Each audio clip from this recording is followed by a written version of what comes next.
gitu. Pahami konsep, jangan hafalkan rumus. Oke. Nah, karena kalau kita sudah paham konsep, rumusnya mau diapa-apakan saja itu bisa Bu sebenarnya. Kalau saya biasanya menghubungkan matematika itu dengan zakat. Oke, zakat. Jadi misal kita nggak paham matematika nih, padahal di ilmu zakat kita harus berzakat. Misal kita punya emas sekian gram, sekian kilo, sekian apa namanya, gram ya. Iya, bisa. Jadi misal sekian gram berapa harus dizakatkan berapa persen kan biasanya ya. Matematika dan agama itu ada sambungannya dengan sodakoh. Nah, kalau kita bersodakoh satu nih, sahabat-sahabat santri, di Allah kita dilipat gandakan menjadi 10. Nah, seperti itu nilai matematikanya. Perbedaan nilai matematika di dunia. Kalau 1 dikurangi 1 kan 0 ya Bu Umul. Tapi kalau kita punya 1, kita mensodakohkan 1 akan menjadi 10 di mata Allah. Subhanallah. Saya bilang kalau nulis itu udah kayak rumah untuk pulang buat saya. Jadi setelah saya mencari ilmu kemana-mana, tempat pertama yang akan saya kembali itu nulis. Saya selalu bilang seperti itu.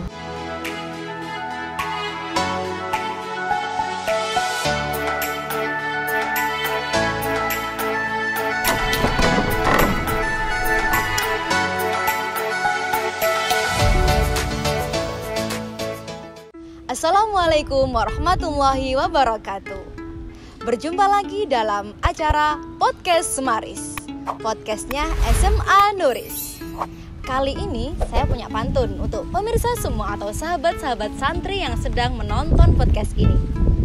Ada jika, ada maka, ada kertas, ada pena. Hari ini kita akan ngobrol matematika bersama Ibu Ummul Husna.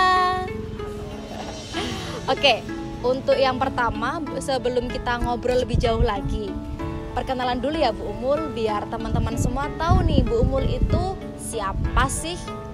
Untuk nama lengkapnya dulu. Halo semuanya, perkenalkan nama saya Ummul Husna. Saya lahir, tempat tanggal lahir juga ya Bu. Saya lahir di Jember, tepatnya pada tanggal 23 Desember 1998. Saya alumni SMA Nuris. Untuk pendidikan terakhir saya di Universitas Jember, pendidikan matematika FKIP. Oke, berarti ngambil jurusannya itu memang pendidikan matematika ya? Ya, jadi pendidikan matematika. Pendidikan matematika. Kalau boleh tahu nih, mengapa Bu Ummul mengambil jurusan matematika? Sebenarnya alasannya sih basic ya Bu. Dulu waktu sekolah saya itu agak lemah di menghafal. Oke. Jadi ya itu karena saya nggak suka menghafal, jadi istilahnya lemah di situ dan saya lebih bisa di menghitung. Akhirnya saya berpikir nih, kayaknya saya lebih cocok di matematika deh, kayak hitung-hitungan. Tapi awalnya saya nggak mau ngambil di keguruan, karena saya mikir cuma ya berhubungan sama hitung-hitungan aja. Jadi saya rencananya tuh awalnya mau ngambil teknik, katanya kan di teknik banyak tuh hitung-hitungannya. Ya. Tapi ada salah satu guru dari SMA Nuris juga yang akhirnya waktu itu mengarahkan ya Bu, mengarahkan untuk bilang nih, kamu cewek kayak gitu Bu. Jadi kayak kamu cewek, kalau teknik lingkungannya banyak laki-laki kayak gitu. Oh gitu. Daripada mungkin kamu nanti gak nyaman dengan lingkungan, kayak mengarahkan gitu. Jadi ya sudah, akhirnya saya diarahkan ke keguruan aja kayak gitu. Ke pendidikan ya, dan pendidikan matematika akhirnya. Oke. Itu kan alasan mengapa Bu Ummul memilih jurusan matematika. Sekarang kalau ada yang tanya nih, mengapa sih kita harus belajar matematika? Oke, sebenarnya kalau ini memang mungkin pertanyaan yang sering dilontarkan sama anak-anak ya. Kayak anak-anak maupun orang-orang juga, kenapa sih kita harus belajar matematika? Bisa nggak ya kita tuh nggak belajar matematika? Saya kan matematika mungkin horor ya buat anak-anak, jadi kayak hantu. Ya, akhirnya menakutkan gitu loh Bu. Jadi akhirnya sering tanya, Bu boleh nggak sih kalau kita nggak usah belajar ini? Kalau saya biasanya mesti jawab harus. Jadi kalau belajar matematika tuh harus, kenapa? Sebenarnya bukan harus, perlu. Kenapa? Karena yang pertama mungkin apa-apa yang ada di dunia ini banyak yang berhubungan sama matematika. Jadi konsep dasar awalnya itu di matematika.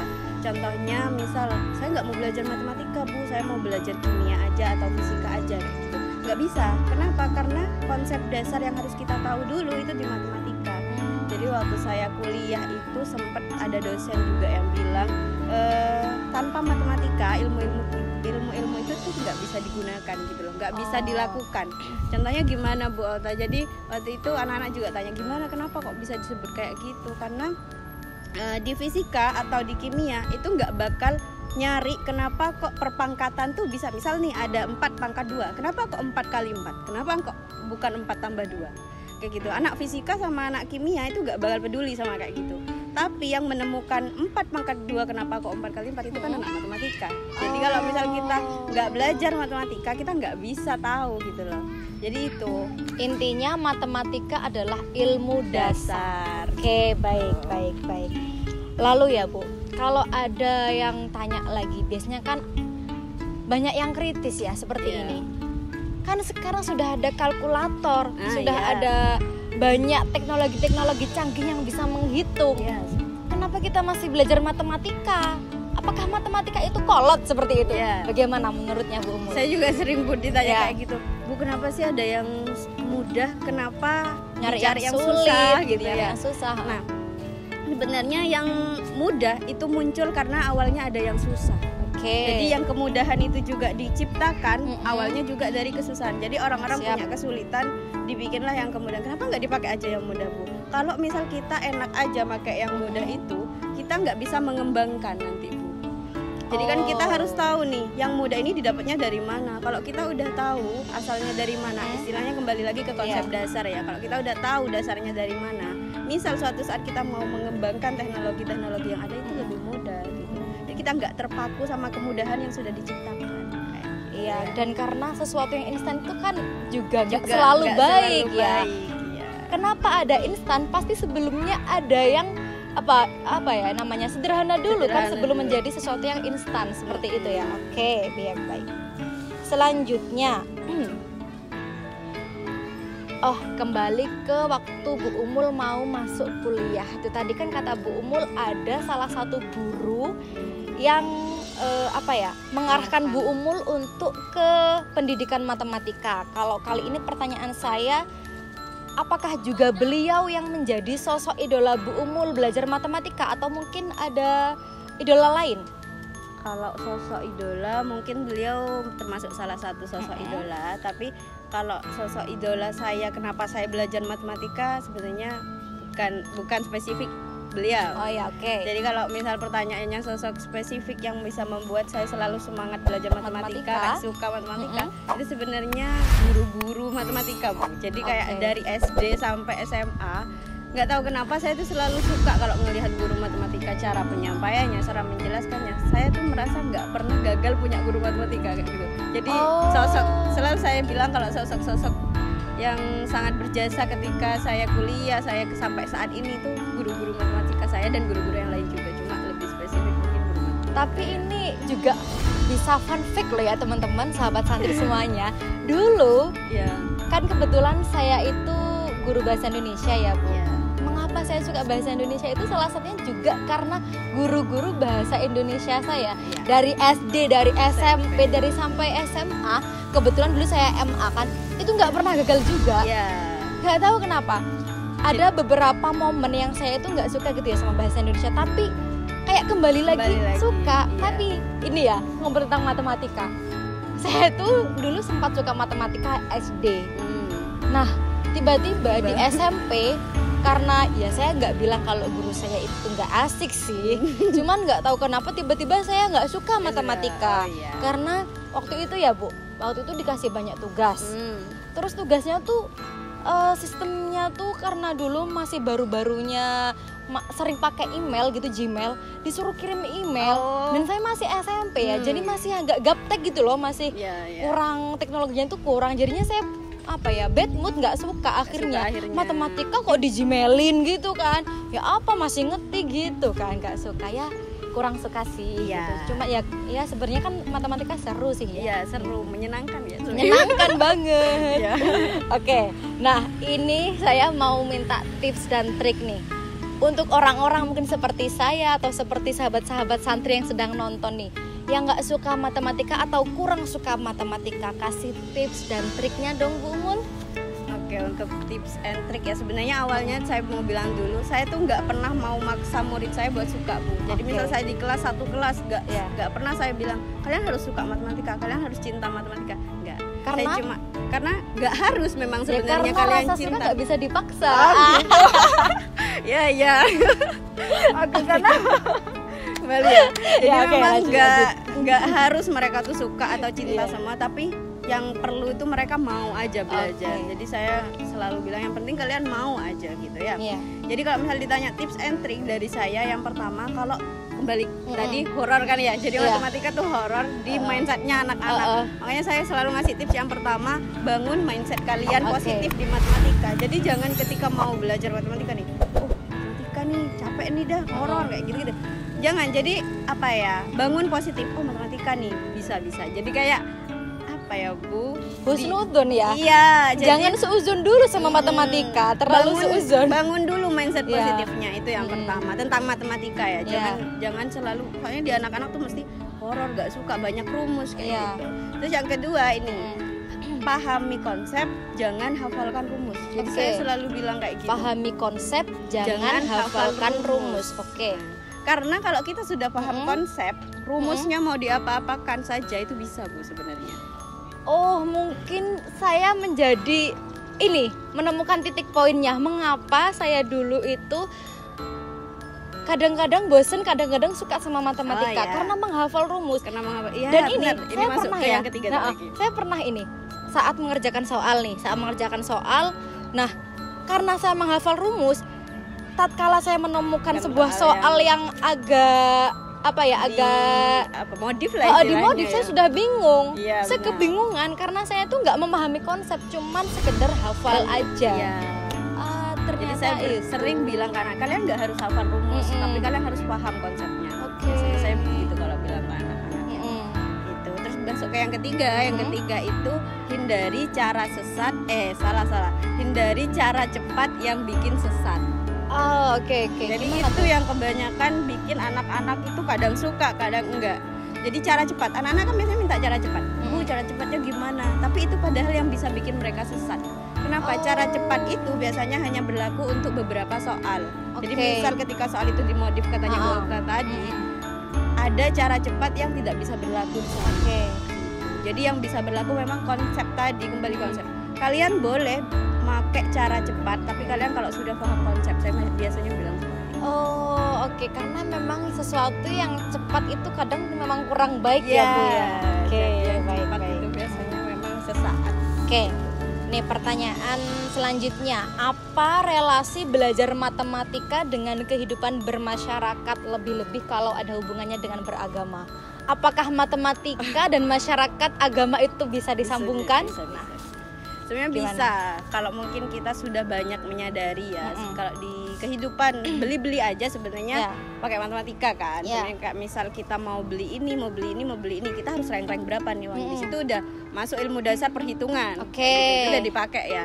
Untuk lebih ke agama misal, naik lagi ke agama. Kalau saya biasanya menghubungkan matematika itu dengan zakat.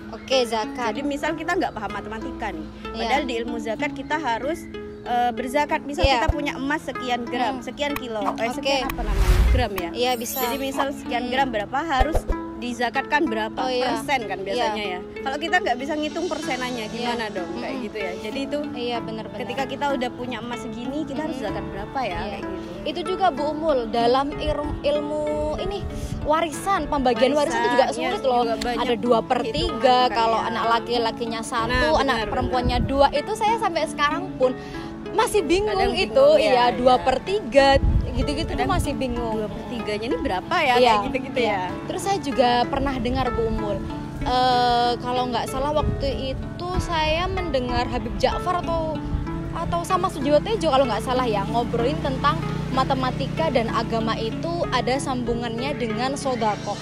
Nah, kalau kita bersodakoh 1 nih sahabat-sahabat santri, di Allah kita dilipat gandakan menjadi 10. Nah, seperti itu nilai matematikanya. Perbedaan nilai matematika di dunia. Kalau 1 dikurangi 1 kan 0 ya Bu Umul. Tapi kalau kita punya 1, kita mensodakohkan 1 akan menjadi 10 di mata Allah. Subhanallah. Baik. Nah, nih setelah tadi kita ngobrol tentang matematika, sekarang saya pengen ngajak teman-teman untuk mengetahui Bu Umul lebih lanjut tentang SMA Nuris khususnya, karena Bu Umul menjadi alumni SMA Nuris dan sekarang menjabat sebagai staf kurikulum di SMA Nuris Jember, teman-teman. Oke, pertanyaan pertama, setelah lulus kuliah, kan tadi jurusnya matematika ya Bu Umul, ya. Mengapa Bu Umul memilih kembali ke pesantren dan ke SMA Nuris Jember? Oke, untuk itu sebenarnya alasannya saya pernah bilang, jadi Ya. kayak pernah ada juga yang tanya, Bu, kayak kenapa kok balik lagi ke Nuris Mall?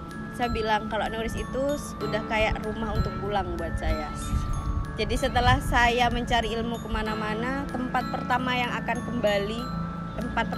saya kembali itu Nuris. Saya selalu bilang seperti itu. Jadi ya sudah, saya kembali ke Nuris, tapi awal-awal jujur saya sempat minder, Bu, mau Ya. kembali ke Nuris. Kan kayak kalau Kenapa? masih dulu kayak saya, pede banget nih mau masuk Nuris habisnya lulus kuliah. Tapi akhirnya seiring berjalannya waktu, ini saya minder. Mindernya kenapa? Karena saya jujur semenjak lulus dari SMA Nuris, saya kurang kontak ke sini, kurang pengabdiannya saya karena mungkin memang kesibukan dan lain-lain ya waktu kuliah. Jadi ketika sudah lulus, akhirnya mau pulang kok rasanya kayak yang minder. Ya. Tapi akhirnya kembali lagi ada sosok guru Ya. SMA Nuris lagi yang menghubungi saya, jadi tanya, "Umul sudah lulus ya?" kayak gitu.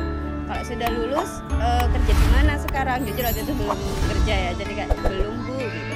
Akhirnya, oh ya sudah, nanti kebetulan di Nuris masih belum ada lowongan, tapi kalau misal ada lowongan nanti saya panggil kamu ya, gitu. Jadi ada pesan dari Bu Soni kayak gitu. Oh, seperti itu. Oke. Pertanyaan selanjutnya. Ini kita flashback ya saat Bu Umul masih nyantri dulu. Kira-kira nih, apa perjuangan Bu Umul yang masih diingat sampai sekarang saat awal mondok? Mungkin kalau saat mondok itu kan saya dari SD sampai MTS. Saya SD sampai MTS ya, Bu. Itu kan saya tinggal sama orang tua lah istilahnya, nggak mondok. Jadi kayak pulang pergi di rumah gitu ya. Apa-apa di rumah. Terus habis itu waktu di SMA akhirnya diputuskan untuk mondok sama orang tua saya, dan saya ya kebetulan mau karena saya rasa umur segitu sudah saatnya mandiri memang ya, mungkin belajar mandiri. Tapi ketika awal pas masuk saya shocknya apa? Di antri, Bu. Namanya santri kan biasa antri ya Oke, katanya. santri itu ngantri. Ya, itu. Saya shocknya kenapa? Makan antri, mandi antri. Mau apa lagi ya? Ngapa-ngapain antri, antri. beli-beli antri. Itu, Bu, saya jujur awal-awal saya paling nggak nyaman di antrinya. Culture shock ya. Culture shocknya itu Culture mungkin shock, ya. Oke. Sebenarnya sudah dapat pernah cerita-cerita dari teman-teman yang mondok, tapi kayak nggak pernah merasakan langsung kan, Iya. jadinya tetap shock ya, Bu. Iya. Saya yang paling shock pernah waktu awal-awal, Bu. Karena saya kan kalau anak awal, anak baru masih nggak Iya. tahu ya. Jadi kayak mau mandi, sampean tahu jam berapa? Iya. 2.30 malam. Sebelum subuh itu. Ya. Masya Jadi Allah. saya sudah antri karena katanya kan harus antri itu ya. Iya. Jadi saya harusnya bangun lebih ini nih. Jadi Lebih bukannya awal. bangun lebih awal wudhu sholat, tapi saya antri mandi di situ. Karena saya nggak tahu waktu itu budayanya gimana. Jadi kalau di waktu itu mondok saya, jadi misal ada anak satu nih di kamar mandi, itu biasanya yang ganti ternyata anak kamarnya, Bu. Udah sistem booking gitu loh. ya, Jadi sistem saya booking. nunggu dari 2:30 di situ, nggak dapet sampai mau subuh, sampai subuh lah waktu itu ya, Iya. sampai subuh. Baru sampai subuh mungkin ada yang kasihan, akhirnya Iya. dikasih. Sampean dulu udah dek, nanti temennya saya yang ganti setelah sampean gitu. Oh, Akhirnya temennya anak wah. baru itu saya shock banget, kayak kok gini banget Iya. ya mondok, kayak mau mandi aja loh lama Susah banget. banget Padahal ya. di rumah mau mandi tinggal mandi aja, Iya, mau makan sampai tinggal makan sampai aja. disuruh-suruh, ayo mandi gitu, nggak Iya, mandi biasanya ya. kayak gitu. Malah di pondok malah kita antri-antri kayak gitu. Mau makan antri gitu ya. Soalnya kan kalau di pondok emang apa ya? Kalau sistem kayak antri itu kan biasanya mbak-mbak yang dulu itu sistemnya apa sih namanya tuh, kayak sistemnya sistem booking ya kan. mungkin ya. Jadi sudah ya booking duluan gitu ya. Nanti setelah kamu aku ya gitu. Dan Jadinya anak baru nggak tahu kayak apa sih gitu. ada akotnya gitu loh, ada akot. Nanti setelah kamu aku, kalau nggak bilang berarti kamu nggak ngantri. Iya, Iya kan bener. gitu kan. Kalau kita Padahal anak luar yang belum pernah mondok ya kita nggak nunggu. tahu ya, Di nunggu saat di ada depan. orang Antri keluar, namanya antri di depan iya, kan ya. gitu kan, namanya antri di tempatnya kan. Kalau di pondok antri itu bukan di tempatnya tapi bisa di Akad. kamar sambil Iya. nunggu gitu ya. Kalau udah selesai baru kita masuk gitu ya. Ya itu namanya juga budaya-budaya baru yang kita harusnya pahami, harus ini. bisa masuk, adaptasi lah ya. Akhirnya lama-lama ya bisa. Oke lah. dilanjutkan untuk pertanyaan selanjutnya ya nih. Nah, apa kesan pesannya saat Bu Umul jadi santri Nuris dulu? Kalau kesan dulu ya. Kesan. Jadi kalau kesan mungkin saya sudah pernah merasakan sekolah nggak mondok. Saya juga pernah merasakan sekolah mondok. Kesan yang pertama saya rasakan mungkin kekeluargaan ya. Oke. Karena kalau kita misal sekolah di luar, mungkin kan kita ketemunya sama anak-anak dari jam 7 sampai jam 2 dari sekolah aja. Habis itu ya sudah pulang ke rumah masing-masing. Tapi kalau di pondok, pagi kita ketemu teman pondok, sampai pagi lagi, sampai seterusnya ketemunya kan sama itu aja. Kalau anak gaul zaman sekarang 24/7 bersama. Iya, 24/7. Jadi kayak ya sudah temannya itu saja, ketemunya sama itu saja. Jadi rasanya bukan hanya teman. Ketika sudah lulus mungkin ya, rasanya bukan hanya teman, tapi kayak udah kekeluargaannya udah kayak saudara, kayak kakak, kayak adik sendiri, bahkan kayak ustadzah itu udah kayak orang tua sendiri rasanya kayak gitu. Karena sakit juga sih. Sama dia, iya, sama sakitnya temennya juga. Nah itu juga. Sedih sama temen, bahagia sama temen, iya. Keadaan apapun kan kita bareng gitu loh. Kalau dulu saat di rumah kan kita pulang sekolah, misalnya di sekolah kita lagi ada masalah. Bertengkar sama temen, kita pulang kan di rumah ada orang tua, kita bisa ngadu kalau masih ngadu. Kalau kita nggak ngadu, kita nangis di dalam kamar, dikunci sendirian gitu kan, dia mengunci diri di dalam kamar kayak gitu. Sampai kalau kita di pondok ada masalah sama temen di kelas, kita pulang ketemu lagi sama dia juga. Nggak sakit bisa juga tuh. yang ngambilin obat dia kayak gitu ya Bu. Jadi kayak udah bukan teman lagi, tapi keluarga kayak gitu ya. Dan juga di pondok tuh mengajarkan bahwa kita harus bisa menerima keadaan, menerima perbedaan, paling tidak penting menerima perbedaan sih teman-teman ya, sahabat santri semuanya, karena di pondok itu pasti banyak sekali perbedaan sifat, pasti perbedaan budaya pasti, karena kita dari keluarga berbeda-beda kan, jadi cara pendidikannya berbeda. Di saat kita jadi satu ya pasti ada yang nggak sama kan. Oke, dilanjut lagi. Nah, sekarang kan Bu Umul sudah menjadi guru sekaligus staf kurikulum di SMA Nuris nih. Bagaimana perasaannya Bu Umul? Perasaannya mungkin yang pertama bersyukur sama sedikit khawatir. Bersyukur dan sedikit khawatir. Wow, oke. Bersyukurnya mungkin karena alhamdulillah sudah dipercaya untuk mengemban amanah kayak gini di sini. Terus berarti kan saya dipercaya mungkin bisa untuk melakukan tugas ini. Sedikit khawatirnya yaitu karena takut tidak bisa memberi yang terbaik ya untuk SMA Nuris dan Nuris sendiri gitu. Jadi kayak bisa nggak ya, tapi akhirnya saya terima dan saya coba lakukan sebisa saya dan sebaik mungkin usaha saya. Oke, baik. Nah, Bu Umul menjadi staf itu gimana sih ceritanya, kalau boleh tahu nih ya, gimana ceritanya kok bisa jadi staf gitu? Sebenarnya saya jadi staf mungkin terhitung cepat ya, karena cepat daripada yang lain mungkin ya. Jadi saya masuk sini tahun berapa Bu? Tahun 2000, sekarang 2023. Berarti 2022 Juli saya ya. Belum ada setahun ya Bu? Belum ada setahun ya, jadi Allah. sudah dipercaya. Makanya saya sedikit khawatir karena juga saya belum ada setahun diberi amanah yang kayak gini, jadi berasa kayak wow gitu ya. Kayak roller coaster ya, langsung bus. Oke. Terima kasih Bu Umul ceritanya. Nah, sekarang nih saya pengen tahu pendapat Bu Umul, bagaimana sih SMA Nuris yang dulu saat Bu Umul jadi santri dan jadi siswa, dan SMA Nuris yang sekarang? Banyak ya Bu, mungkin ya Bu yang terjadi waktu saya masih sekolah sama yang sekarang, perbedaannya apa? Yang mungkin yang pertama yang bisa kita lihat mata aja ya, dari bangunan mungkin. Jadi ada cerita dulu kalau masih zamannya saya yang SMA, dulu SMA-nya itu di depan Bu. Jadi di depan pintu masuk itu pintu masuk gedung yang pertama itu SMA dulu, tapi join sama MA, lembaga MA. Jadi satu gedung untuk dua lembaga. Jadi di bawah itu MA, yang di atas itu SMA. Itu dulu ya. Nah, akhirnya ketika saya mau daftar di sini jadi guru, saya kan masih nggak tahu ya, dikiranya SMA itu di depan. Tahun kemarin berarti ya? Kemarin ini. Nah, terus habis itu saya parkirlah di sana di depan. Terus habis itu katanya ternyata SMA di belakang. Sekarang saya lihat tak kira di belakang, cuma maju sedikit ya.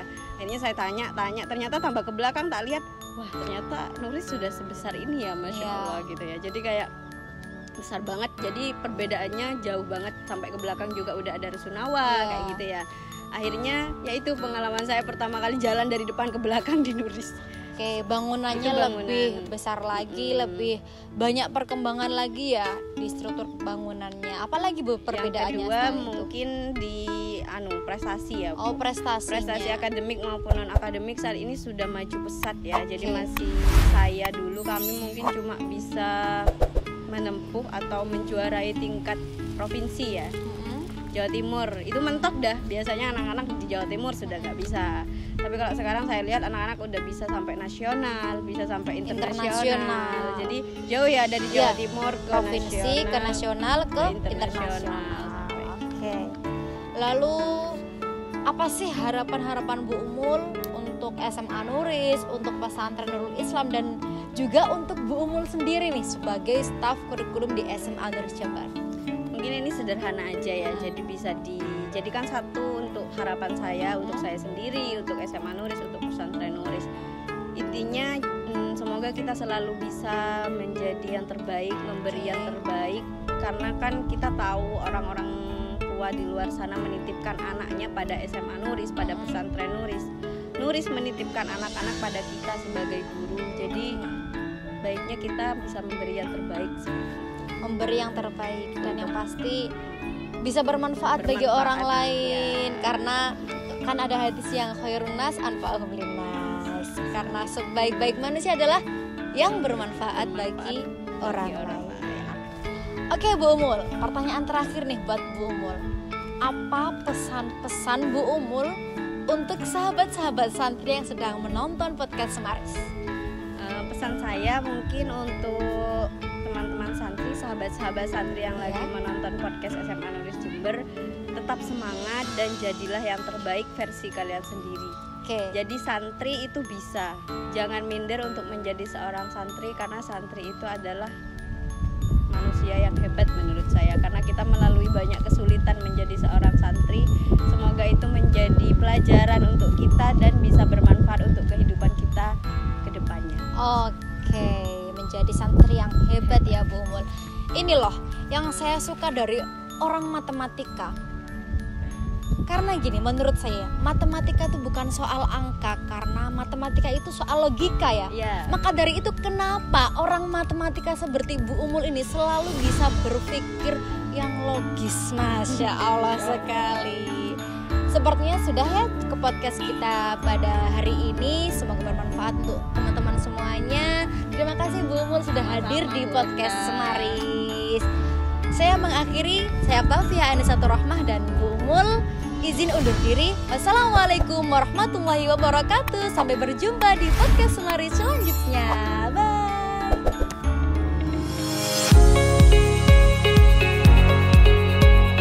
SMA Nuris Jember juga mendukung siswanya agar mandiri dengan memberikan fasilitas belajar mengajar yang tepat guna, sehingga nantinya menjadikan generasi Islami yang berprestasi dan profesional dalam segala bidang. SMA Nuris Jember dapat melakukan aktivitas praktek dengan sarana dan prasarana yang memadai agar dapat dimanfaatkan oleh tenaga pengajar dan siswa dalam menciptakan proses belajar mengajar yang efektif. SMA Nuris Jember juga memiliki fasilitas praktek laboratorium komputer dan internet, laboratorium IPA, laboratorium kimia, ruang perpustakaan, poskestren, taman belajar, kantin, serta sudut baca untuk menunjang proses belajar siswa. SMA Nuris Jember, Road to Bright Future.